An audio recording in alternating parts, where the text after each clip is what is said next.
90 minutes, voire 120 minutes de quelque chose d'exceptionnel. C'est pas maintenant qu'on va lâcher. Dans ta tête, tu te dis, je ne vois que la victoire.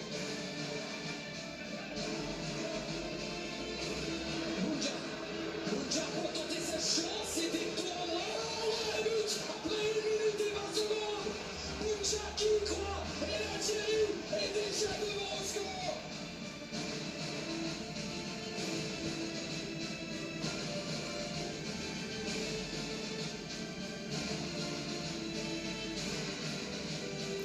Et c'est terminé. Ils sont 11 sur le terrain, mais ils sont des millions à gagner ce soir. L'Algérie remporte la Coupe d'Afrique des Nations 2019. Les larmes, je pouvais que être content, c'était que l'émotion. Et enfin, on a gagné un titre. C'est ça qui m'intéresse. Magique, inoubliable. Franchement, inoubliable.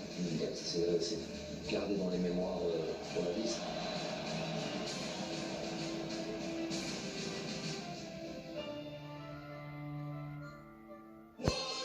De retour sur le bateau du football show et un soir de juillet 2019, cette joie algérienne qui battait le Sénégal 1-0 en finale de la Coupe d'Afrique des Nations. On est de retour avec Louis Julien, Christophe et Omar et on prend la direction de l'Algérie avec le sélectionneur Jamel Belmadi qui est avec nous dans le football show. Bonsoir Jamel, merci beaucoup d'être avec nous.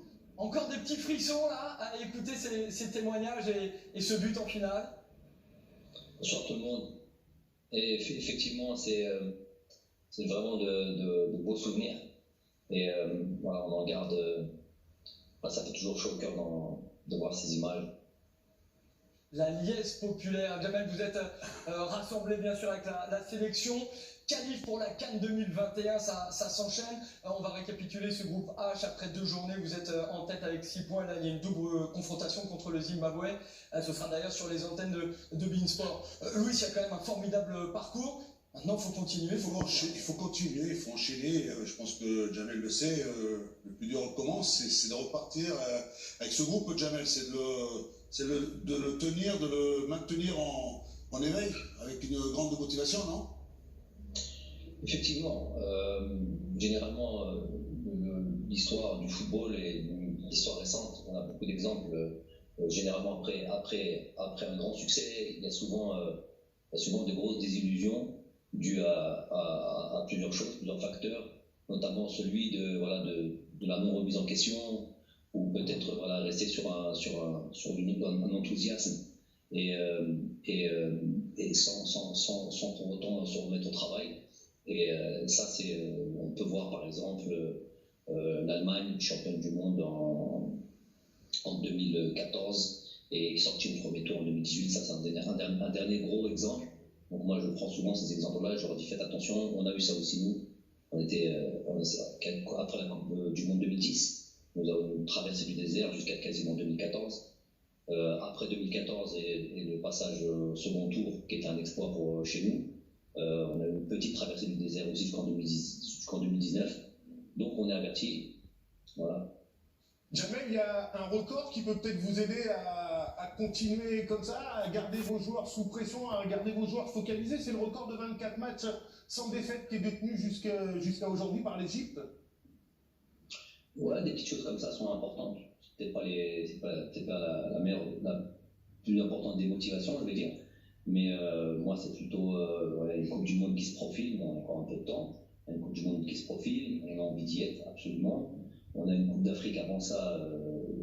On est de facto champion d'Afrique. Donc, on sera automatiquement l'équipe à battre et essayer de défendre le trophée. Donc, voilà, plutôt des éléments de motivation. Après, c'est vrai qu'un record, les joueurs aiment ça. Et on le rappelle, c'est sûr.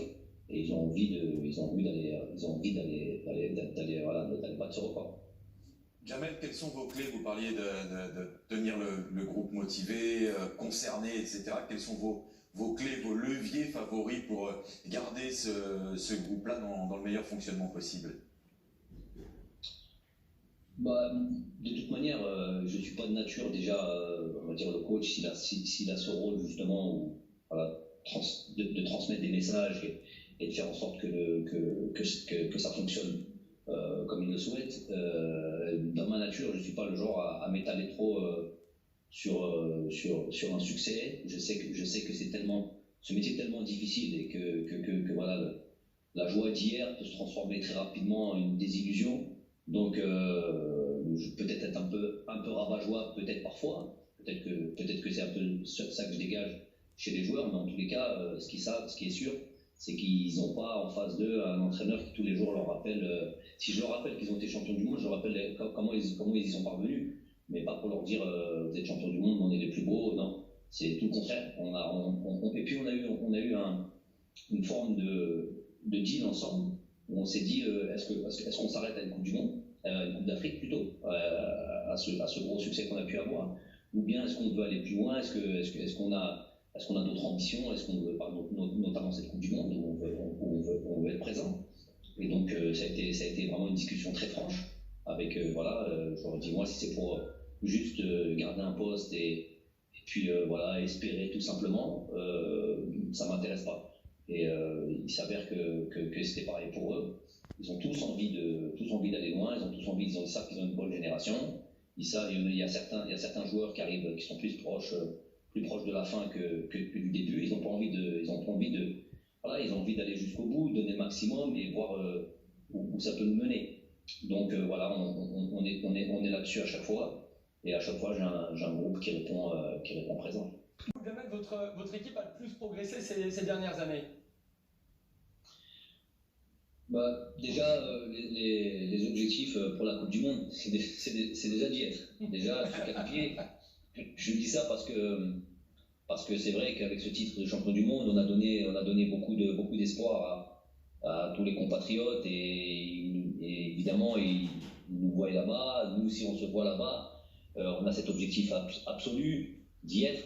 Maintenant, on sait que c'est compliqué. On sait que c'est pas chose aisée.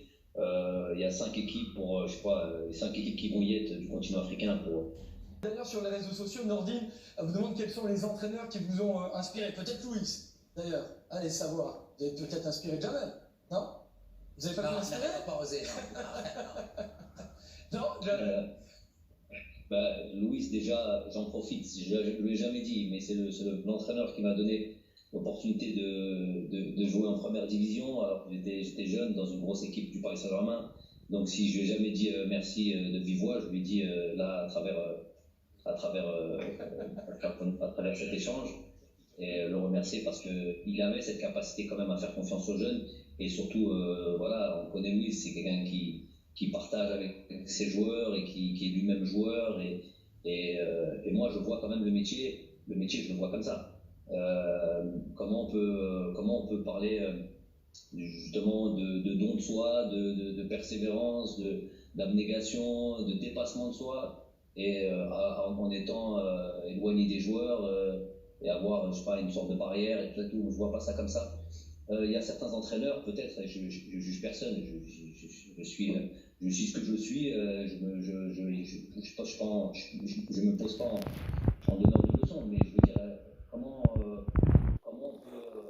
peut dans un sport collectif comme ça où il y a une telle pression, où il y a cette idée de jouer ensemble, de se donner ensemble, tout en mettant une grosse barrière avec ses joueurs sous prétexte de garder le respect. Moi, le respect, je l'obtiens d'une autre manière. Je ne l'obtiens pas en mettant une barrière avec mes joueurs.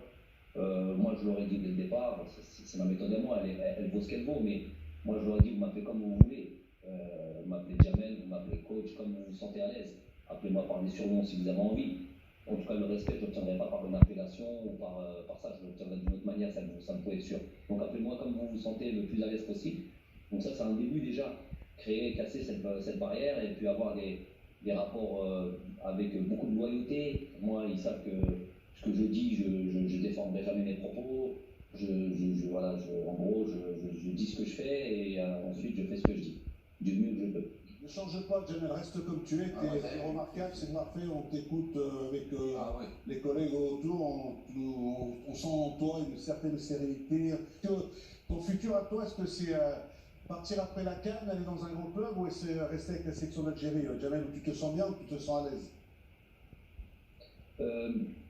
On me pose souvent cette question. Alors la réponse qui me vient de suite, c'est que c'est que durant ma carrière de joueur, j'ai essayé vraiment d'avoir un plan de carrière qui a été plus ou moins entre guillemets respecté parce que ça ne dépend pas que de nous, évidemment, j'avais beaucoup d'ambition, beaucoup de choses.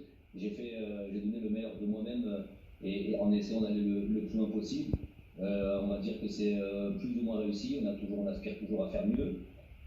Mais pour cette carrière d'entraîneur, je le répète souvent, il faut vraiment avoir beaucoup encore plus que la normale, encore plus que quand on était joueur, il faut vraiment avoir beaucoup d'humilité. Parce que c'est un métier qui est tellement aléatoire, qui dépend de tellement de choses, notamment des joueurs. Parce que généralement, il y a beaucoup d'entraîneurs aussi, ils se donnent un rôle et ils se mettent en avant. Aujourd'hui, moi je dis, je suis votre porte-parole, si je parle plus que vous, c'est parce que voilà, je suis en gros le responsable.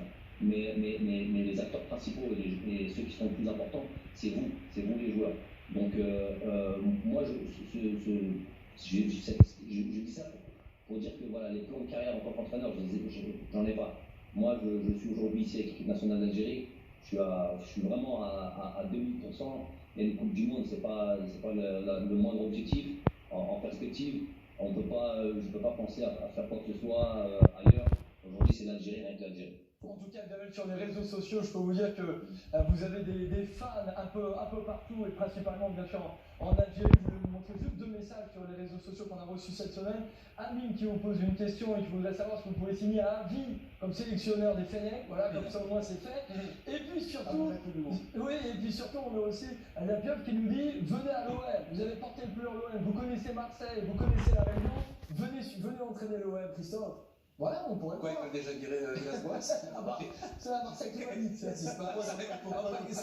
Il peut pas venir dans son club qu'il a découvert, par exemple. Eh ben, Alors, non, je ne veux pas virer Tourelle, ni Villas-Boas. Mais laissez-le, il est bien là, il veut aller gagner la Coupe du Monde. Moi, sinon, j'ai une petite idée aussi après. Vous irez ou alors, Jamel? Non, mais le PSG, c'est mon club formateur. On a toujours quelque chose de spécial pour là où j'aurais pu être formé à Dijon, à Brest, et ça aurait été la même chose. On a un feeling spécial pour le club où on était formé. Après, c'est vrai que moi, c'est un peu particulier. J'ai été formé au PSG et puis j'ai quelque part été révélé à l'OM. Donc, j'ai vraiment très spécial et ces deux clubs-là, c'est deux clubs que j'aime. Mais je me fixe pas comme ambition d'aller là ou là. Je vous dis vraiment très sincèrement, l'Algérie, rien d'autre que l'Algérie aujourd'hui, j'ai que ça tous les jours en tête.